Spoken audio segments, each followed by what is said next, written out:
आप UP board के छात्र हो और बायोलॉजी वाले हो दोस्तों, तो बायोलॉजी में अगर अपना 100% देना चाहते हो, 70 में 70 नंबर लाना चाहते हो दोस्तों, तो आपकी जानकारी के लिए बता देना चाहता हूं, इस वीडियो की जरूरत हर एक विद्यार्थी को पड़ेगी, चाहे वह टॉपर हो चाहे बैक बेंचर हो दोस्तों, चाहे उसने पूरा सिलेबस क्यों ना पढ़ रखा हो। आपने पूरा सिलेबस पढ़ रखा हो दोस्तों, फिर भी मैं आपकी जानकारी के लिए बताना चाहता हूं, आपने जो पढ़ा है या नहीं पढ़ा है वो आपके बोर्ड एग्जाम में आएगा या नहीं आएगा उसकी गारंटी नहीं है, लेकिन जिस टॉपिक को मैं छांट कर लेकर आया हूं गारंटी के साथ 101% कह रहा हूं, आपके साथ के साथों सेटों में देख लेना, यहां से 90% डिक्टो क्वेश्चन मैच होंगे, डिक्टो क्वेश्चन मैच होंगे दोस्तों।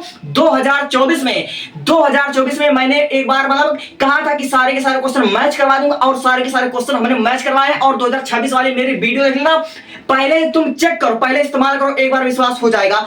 और मैं आपसे कह रहा हूं, अगर आप नवे ले हो, यानी अभी तक आपने पढ़ाई नहीं किया है और सोच रहे हो कि लाओ मैं बायोलॉजी से स्टार्ट करता हूं, बायोलॉजी की पढ़ाई में स्टार्ट करता हूं, तो आपकी जानकारी के लिए बताना चाहता हूं, बायोलॉजी में टोटल 13 चैप्टर 2027 बोर्ड में, तो जो टोटल 13 चैप्टर हैं, 13 चैप्टर में जो पहले के 4-5 चैप्टर हैं, पहले के 5 चैप्टर से केवल 20 नंबर का प्रश्न आएगा, और छठे यानी विकास चैप्टर से लेकर जो आपका आखिरी का चैप्टर है यानी 6 पार्ट से लेकर 13 पार्ट तक, इस वाले पोर्शन से आपके 50 नंबर के क्वेश्चन बनेंगे।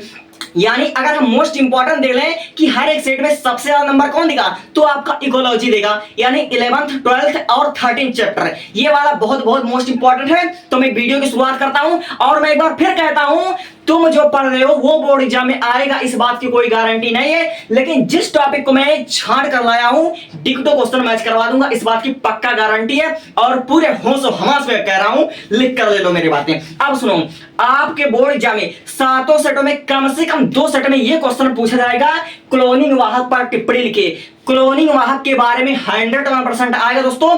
आपके 10वें चैप्टर का ये वाला टॉपिक है, तो क्लोनिंग वाहक को आज तैयार करो, अभी तैयार करो दोस्तों, इसको मैं स्टार लगा रहा हूं, और ये इतना इंपॉर्टेंट है दोस्तों कि मैं क्या कहूं, तो क्लोनिंग वाहक पर संक्षिप्त टिप्पणी लिखिए, एक क्वेश्चन आपके बोर्ड एग्जाम में आ चुका, तैयार कर लेना वरना रोना पड़ेगा। अब देखो, जीन अभियांत्रिकी दोस्तों, ऐसा कोई मतलब पेपर नहीं बनेगा जिससे इस वाले चैप्टर से आपके क्वेश्चन ना आए, तो 9वें चैप्टर का ये वाला टॉपिक है जीन अभियांत्रिकी, तो जीनी अभियांत्रिकी को आज तैयार कर लो, कम से कम एक सेट में पक्का और लॉन्ग क्वेश्चन बनेगा, ये सब लॉन्ग क्वेश्चन की बात कर रहा हूं दोस्तों, ये पक्का आएगा। अब देखो, डीएनए लाइगेज एक छोटा सा डिफिनेशन के फॉर्म में पूछा सकता है, 3 या 4 नंबर का आ सकता है, ये वाला इंपॉर्टेंट है। अब देखो, बायोरिएक्टर की उपयोगिता, ऐसे ऐसे क्वेश्चन आपके बोर्ड एग्जाम में पूछा जाएंगे दोस्तों, और जो कहते हैं ना कि जो बादल गरजते हैं वह बरसते नहीं है, अगर आपने विद्या लिया, किताब लिया, अगर आप पलटोगे या प्रीवियस ईयर क्वेश्चन अगर ढूंढने जाओगे,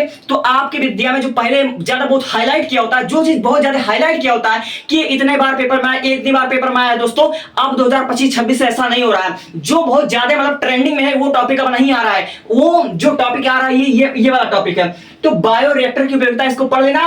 और मैं आपको लिखित देता हूं, गॉस का अस्पर्धी अपवर्जन का नियम कम से कम 2 सेट में आएगा, पक्का आएगा, जिस पर मैं स्टार लगा रहा हूं दोस्तों, इसको लिख लो, 1 क्वेश्चन 2 क्वेश्चन 3 क्वेश्चन है, 3 क्वेश्चन पक्का 101% आएगा, 101% आएगा।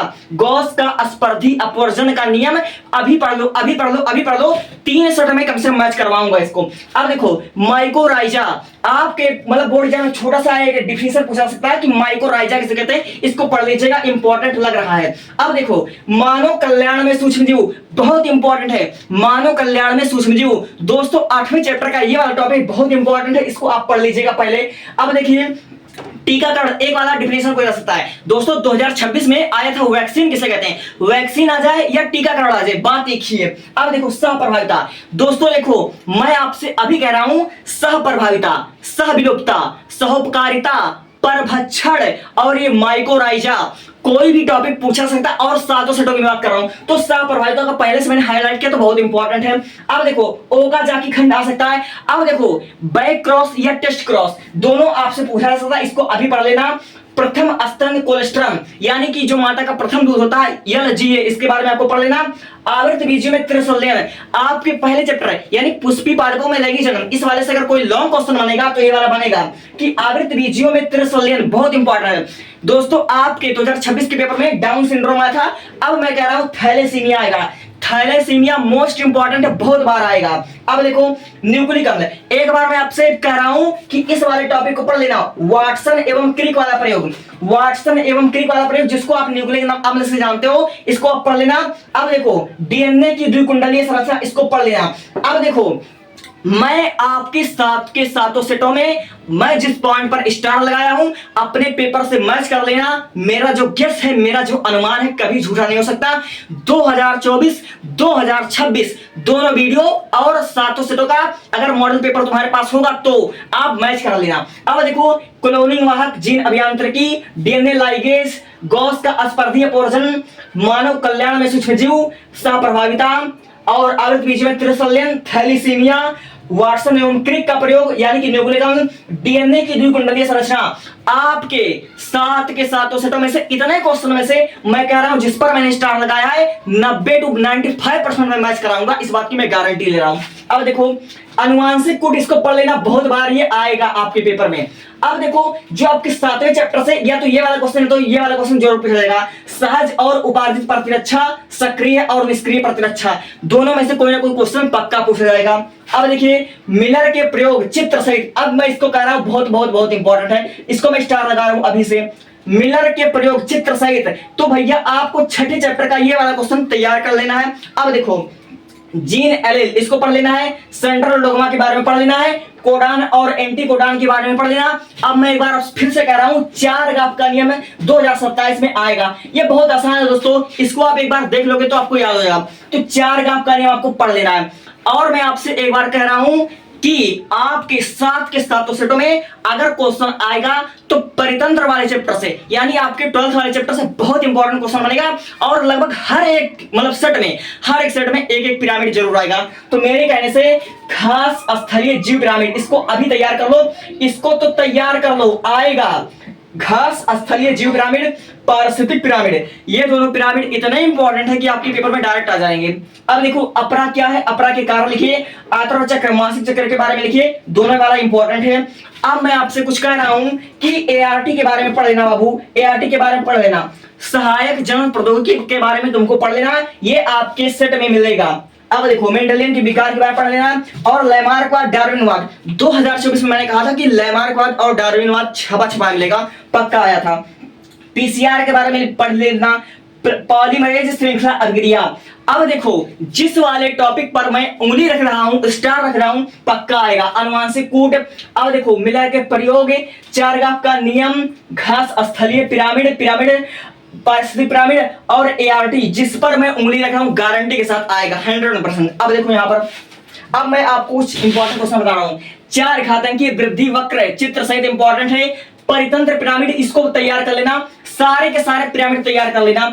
अब देखो अगर तुम चाहते हो तुम्हारे बोर्ड एग्जाम में एक भी नंबर ना कटे, एक भी नंबर ना कटे, सिंगल नंबर ना कटे, तो बाबू पहला चैप्टर पुष्पीय पादपों में लैंगिक जनन, इसको बहुत डिटेल में पढ़ लेना, क्योंकि इससे देखो मल्टीपल टाइप क्वेश्चन बहुत पूछते हैं। जैसे अगर आपसे पूछ ले सत्य फल के एग्जांपल बताइए, ठीक है, असत्य फल के एग्जांपल बताइए, ठीक है, आपसे देखो अनिश्चित फलन के एग्जांपल पूछ सकता है, कोट फल के एग्जांपल पूछ सकता है। पहले वाले चैप्टर से बहुत बहुत बहुत एग्जांपल पूछा जाता है। जैसे कीट परागण के एग्जांपल बताइए, जल परागण के एग्जांपल बताइए, वायु परागण के एग्जांपल बताइए, तो बहुत बहुत इंपॉर्टेंट है। तो भैया इसमें अनिषेक फलन और परागण के बारे में पढ़ लेना। और देखो पहले वाले चैप्टर से चित्र आएंगे यानी बीजांड, पराकोष, भ्रूणकोष, तीनों चित्र इंपॉर्टेंट है। मादा जननतंत्र और शुक्राणु निर्माण बहुत इंपॉर्टेंट है, शुक्राणु निर्माण को पढ़ लेना। अब देखो तीसरे चैप्टर से उल्ब भेदन यानी एमनियोसेंटेसिस के बारे में पढ़ लेना। आईयूडी को पढ़ लेना, इसको ताबा मोचक या अंतः गर्भाशय युक्तियां कहते हैं। लिंग संलग्न क्या है और पक्षी में लिंग निर्धारण के बारे में पढ़ लेना। आप देखो विकास के सारे एग्जांपल पढ़ लेना, क्योंकि विकास से बहुत इंपॉर्टेंट क्वेश्चन आते हैं। उद विकास किसे कहते हैं, लॉन्ग क्वेश्चन पक्का 2027 में आएगा। अब देखो प्रोटोजुआ द्वारा होने वाले रोग के बारे में पढ़ लेना, बायोगैस चित्र सहित और स्वास्थ्य संरक्षण और सहविलपता के बारे में पढ़ लेना। जिस क्वेश्चन को मैं लिख कर रहा हूं इसको पक्का पढ़ लेना। Thank you for watching.